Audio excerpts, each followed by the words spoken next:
Assalamualaikum warahmatullahi wabarakatuh. Perkenalkan kami dari kelompok 8. Di sini kelompok kami akan menjelaskan tentang memahami pola makan dan upaya mengatasi kesulitan makan. Sebelumnya kelompok kami beranggotakan 3 orang. Yang pertama Dela Yuinsi, yang kedua Sri Wahyuni Oktagia, dan yang ketiga Latifah Rahmi. Pola makan anak usia dini. Anak usia dini berbeda dengan orang dewasa karena anak mempunyai ciri khas yaitu selalu bertumbuh dan berkembang dan beraktivitas pada saat remaja. Dalam setiap hari anak makan dan tanpa memperhatikan fungsi gizinya, sehingga yang terjadi waktu posyandu timbangan anak masih kurang. Perkembangan anak didukung oleh status gizi yang baik dan seimbang maupun gizi yang buruk serta derajat kesehatan yang rendah akan sangat berpengaruh terhadap perkembangan dan pertumbuhannya. Gizi merupakan salah satu faktor penting yang menuntut tingkat kesehatan dan kesejahteraan manusia. Gizi seseorang dikatakan baik apabila terdapat keseimbangan dan keserasian antara perkembangan fisik dan mental manusia. Terdapat kaitan yang sangat erat antara status gizi dan konsumsi makanan. Gizi yang baik dikonsumsi dengan kebiasaan makan makanan yang sehat selama masa balita akan menjadi dasar bagi kesehatan yang bagus di masa yang akan datang. Itu saja yang dapat saya sampaikan. Nama saya Sri Wahyuni Oktagia. Saya di sini akan menjelaskan tentang masalah makan anak usia dini. Masalah makan pada usia dini pada umumnya adalah masalah kesulitan makan. Hal ini penting diperhatikan karena dapat menghambat kembang optimalnya pada anak. Kesulitan makan adalah ketidakmampuan makan dan menolak makanan tertentu. Tujuan memberi makanan pada anak adalah untuk memenuhi kebutuhan zat gizi yang cukup dalam kelangsungan hidupnya. Pemulihan keadaan sesudah sakit untuk aktivitas pertumbuhan dan perkembangan anak. Dengan memberikan makanan, maka anak juga dididik agar dapat menerima, menyukai, memilih makanan yang baik serta menentukan jumlah makanan yang cukup dan bermutu. Sehingga dengan upaya tersebut akan terbina kebiasaan yang baik, antara lain yaitu mengenai makna makanan dan cara makanan. Namun dalam pelaksanaannya ternyata seringkali timbul kesulitan makan anak, yaitu kurangnya nafsu makan. Kesulitan makan juga ditimbulkan bila alat pencernaan mengalami kelainan maupun bila refleks yang berhubungan dengan makan terganggu. Permasalahan pada anak ini adalah bahwa pada usia ini seseorang anak masih merupakan golongan konsumen pasif, yaitu belum dapat mengambil dan memilih makanan sendiri. Mereka juga masih sukar diberikan pengertian tentang makanan maupun kemampuan menerima berbagai jenis makanan juga masih terbatas. Dikaitkan dengan kesehatan, maka pada usia ini anak amat rentan terhadap berbagai penyakit infeksi, terutama apabila kekurangan gizi. Ada beberapa pendapat mengenai penyebab kesulitan makan anak usia dini menurut Palmer dan Ford yang dikemukakan oleh Syamsuddin, antara lain yaitu yang pertama itu kelainan neuromotorik. Secara naluriah, seorang bayi sudah dapat menghisap dan kemudian menelan karena dapat refleks menghisap dan menelan serta refleks lainnya. Bila ada kerusakan pada otak, maka bayi tidak dapat menghisap dan menelan. Kelainan neuromotorik ini berupa retardasi mental, kelainan otot, inkoordinasi alat-alat tubuh, kelainan kosfagus yaitu saluran menelan dan lainnya. Yang kedua yaitu kelainan kongenital genital. Kelainan ini menyakup kelainan yang berhubungan dengan alat pencernaan seperti lidah, saluran pencernaan. Kelainan ini merupakan kelainan yang secara mekanisme menyebabkan anak-anak mengalami kesulitan untuk makan atau menimbulkan muntah-muntah. Selain itu, kelainan jantung bawaan mengakibatkan masukan kalori yang kurang adekuat yang disebabkan hipotermetabolisme, infeksi berulang, dan lain-lain. Yang ketiga itu kelainan gigi atau geligi.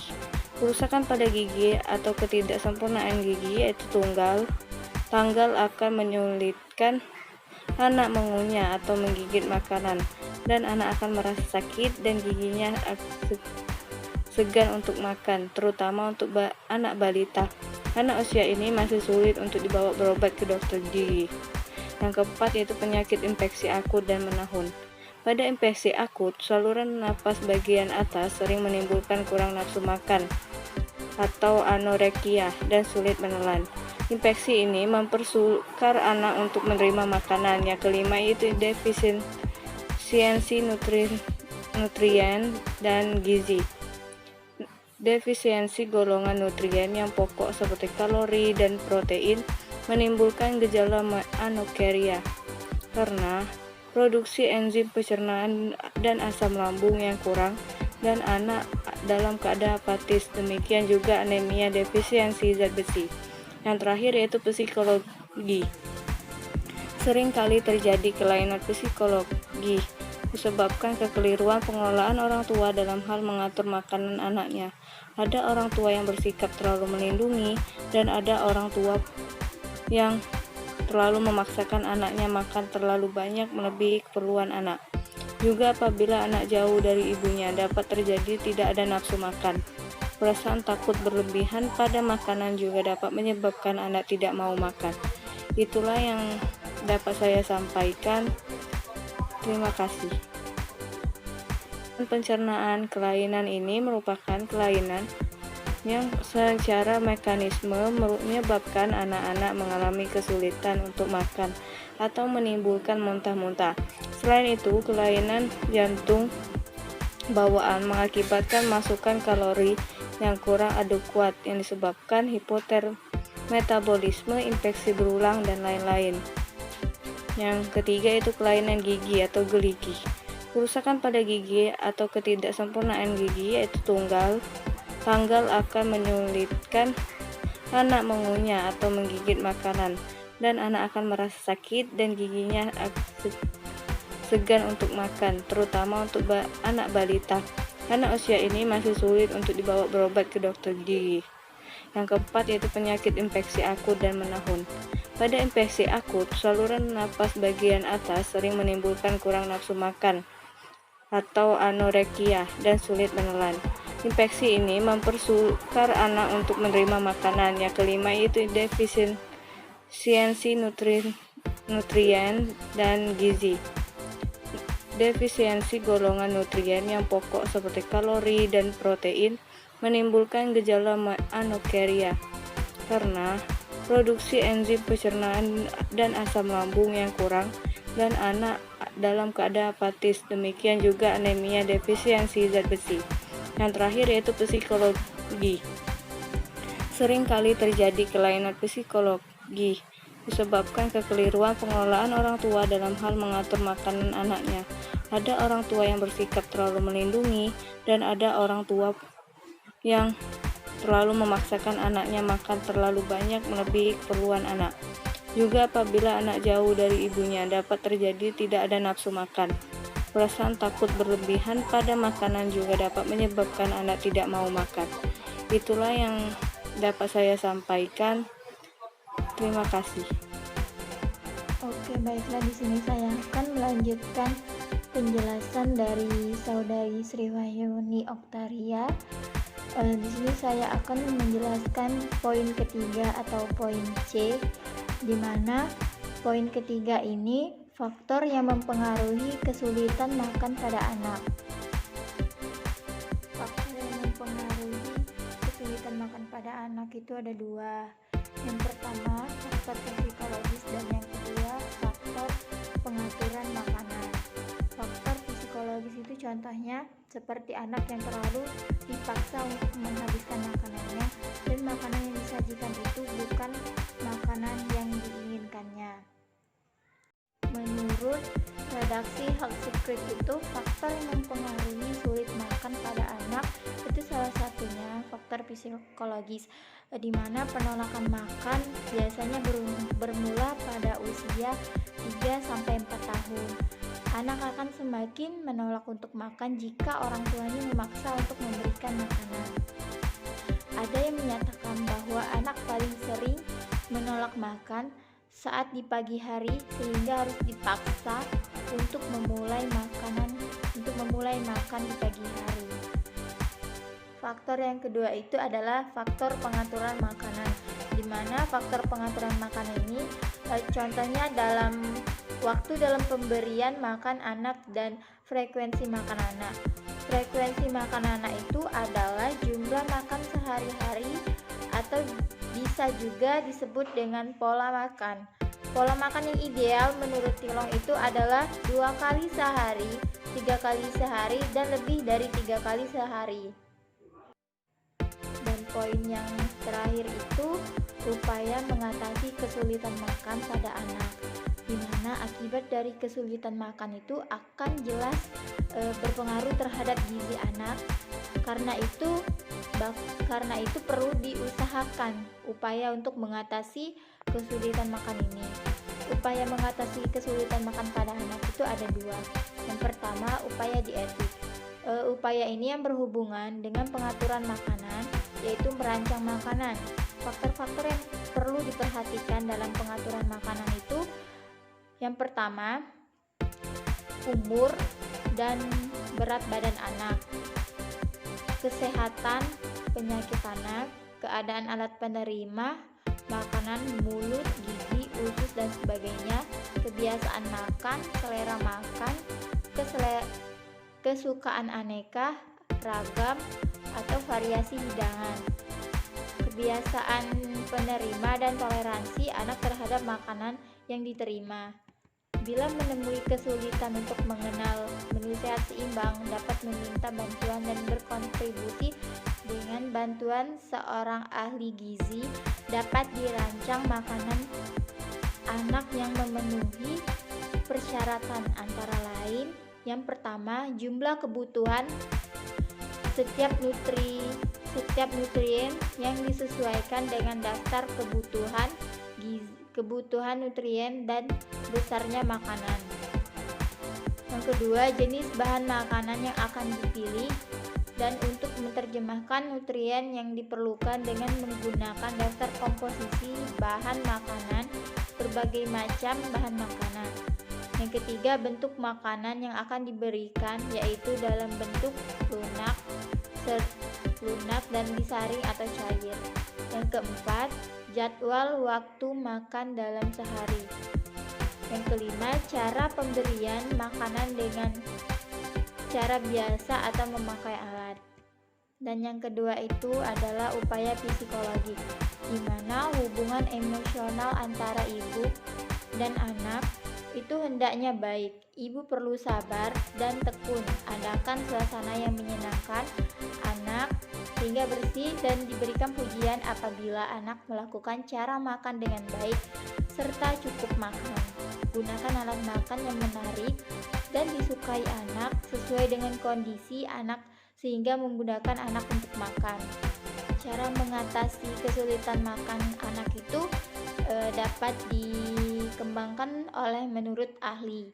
Yang pertama itu menurut Sunartio. Ini adalah salah satu cara mengatasi kesulitan makan adalah dengan cara jadwal makan anak disamakan dengan jadwal makan orang dewasa agar anak lebih bersemangat untuk menghabiskan makanannya. Hal ini juga dapat didukung oleh redaksi Health Secret. Itu adalah salah satu cara untuk memotivasi anak agar selera anak itu makannya bisa bersama. Dalam hal tersebut dibuktikan bahwa keluarga yang selalu makan bersama minimal 1 kali sehari akan mengkonsumsi makanan yang lebih bergizi dibandingkan yang tidak melakukan makan dalam kehidupannya sehari-hari. Selain itu juga dilakukan dengan cara tidak memaksa anak yang menolak makan. Menurut Sunartio itu juga menjelaskan salah satu upaya untuk mengatasi sulit makan itu dengan cara jangan memaksa anak dan untuk menghabiskan makanan anak tersebut. Beberapa cara untuk mengatasi kesulitan makan anak itu yang dilakukan oleh orang tua ini memiliki beberapa dampak, diantaranya yaitu menyuapkan makanan secara paksa saat anak tidak mau makan. Ini sangat berbahaya bagi kesehatan anak. Pemberian makan makanan itu atau minuman secara paksa timbulnya anak sedang menangis dan berontak, memiliki resiko terjadinya aspirasi atau masuknya makanan minuman ke saluran napas atau tersedak. Kedua hal tersebut dapat berakibat fatal bagi anak apabila anak juga kondisinya kurang baik. Selain itu, salah satu cara bagi orang tua dengan memberikan makanan kesukaan pada anak dan jangan makanan apa-apa yang itu saja. Itu juga berdampak buruk pada anak. Jadi dapat disimpulkan bahwa cara orang tua dalam mengatasi kesulitan makan pada anak itu dapat dimulai untuk makan yang berbeda antara orang tua dan lainnya. Tidak semua cara yang dilakukan oleh orang tua itu berdampak baik terhadap anak, seperti memaksa anak untuk makan dan berikan makanan kesukaan anak. Sekian dan terima kasih dari penjelasan saya. Nah, itulah penjelasan dari kelompok kami mengenai tentang memahami pola makan dan upaya mengatasi kesulitan makan pada anak. Jika kurang mengerti atau tidak jelas, silakan ditanyakan. Apabila penjelasan dari kami keliru atau tidak jelas, kami minta maaf. Kepada Allah kami mohon ampun. Saya akhiri. Wabillahi taufiq wal hidayah. Wassalamualaikum warahmatullahi wabarakatuh.